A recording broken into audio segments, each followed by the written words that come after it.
तो आज हम बात करने वाले हैं भारत के एक बहुत बड़े सपने की। एक ऐसा लक्ष्य जो आने वाले दशकों में देश की तस्वीर पूरी तरह से बदल सकता है। और वो लक्ष्य है 2047 तक एक विकसित राष्ट्र बनना। तो देखते हैं कि आज हम इस पूरे मामले को कैसे समझेंगे। पहले तो ये सपना है क्या, फिर इसके रास्ते में चुनौतियां क्या हैं, इससे निपटने की रणनीति क्या है और आखिर में हम कहां खड़े हैं।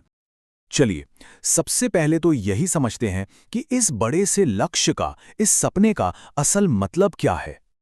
तो ये जो शब्द है विकसित भारत 2047, ये सिर्फ एक नारा नहीं है, ये एक बहुत ही साफ विजन है कि जब भारत अपनी आज़ादी के 100 साल पूरे करेगा तो वो एक विकसित और हाई इनकम इकोनॉमी बन चुका होगा। अच्छा, तो बात सिर्फ एक बड़े सपने की नहीं है, यहाँ पर बाकायदा एक नंबर है, एक टारगेट है। वर्ल्ड बैंक कहता है कि अगर किसी देश को हाई इनकम या विकसित देश कहलाना है तो वहां हर व्यक्ति की औसत सालाना आय $14,005 से ज्यादा होनी चाहिए। तो यह है वो लकीर जिसे हमें पार करना है।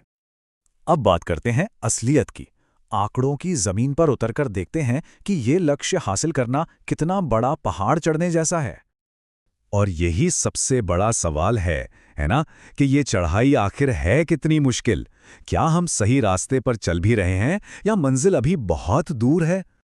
अब ये ग्राफ देखिए, ये हमें एक तरह से आईना दिखाता है। अगर हम आज की रफ्तार से ही आगे बढ़ते रहे तो 2047 में हम कहां पहुंचेंगे? करीब $5,522 पर। और हमारा लक्ष्य क्या है? $14,000 से भी ज्यादा। ये जो इतना बड़ा गैप दिख रहा है ना, यही हमारी सबसे बड़ी चुनौती है। इस चुनौती को नंबरों में देखें तो बात और साफ हो जाती है। हमें हर साल लगातार 7 से 8% की ग्रोथ चाहिए, जबकि अनुमान ये है कि हम 3% की रफ्तार से बढ़ेंगे। मतलब हमें अपनी स्पीड को दुगने से भी ज्यादा करना होगा।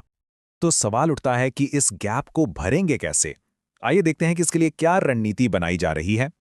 तो इसके लिए एक 3 तरफा स्ट्रेटजी सामने रखी गई है। पहला, अपने खर्चों पर लगाम कसो, मतलब सरकार का जो बजट घाटा है उसे कंट्रोल में रखो। दूसरा, सही जगह पर पैसा लगाओ, जैसे अच्छे रोड, अच्छी शिक्षा और नई टेक्नोलॉजी में। और तीसरा, दुनिया के बड़े संस्थानों जैसे वर्ल्ड बैंक और IMF के साथ मिलकर काम करो। ठीक है, ये तो हो गई बड़ी बड़ी बातें, पर अब देखते हैं कि जमीन पर इन आइडियाज को असलियत में कैसे बदला जा रहा है। प्लान का एक बहुत बड़ा फोकस है भारत के कृषि सेक्टर पर, क्योंकि इस सेक्टर की तरक्की सीधे सीधे करोड़ों लोगों की जिंदगी से जुड़ी हुई है। और इसी कोशिश का एक अहम हिस्सा है ये नया प्लेटफॉर्म भारत विस्तार। जैसा कि नाम से ही जाहिर है, इसका मकसद टेक्नोलॉजी के जरिए कृषि से जुड़ी जानकारी को हर किसान तक पहुंचाना है। ये सिस्टम करेगा क्या?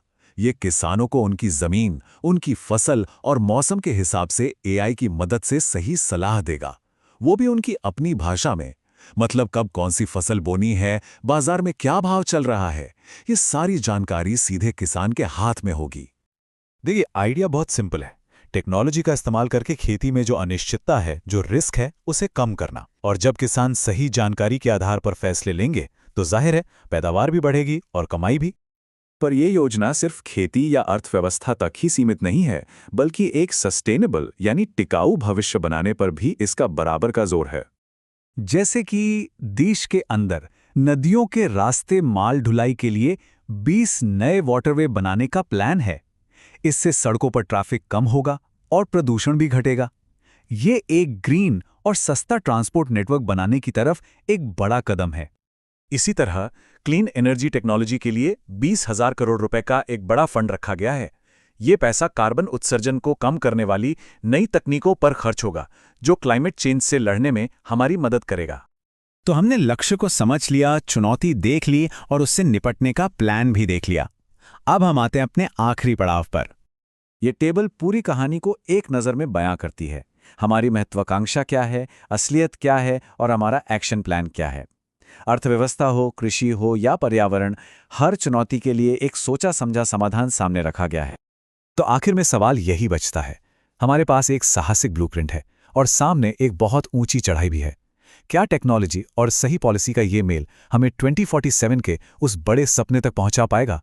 रास्ता तो बना लिया गया है, पर उस पर चलकर मंजिल तक पहुंचना, ये अपने आप में एक ऐतिहासिक चुनौती होगी।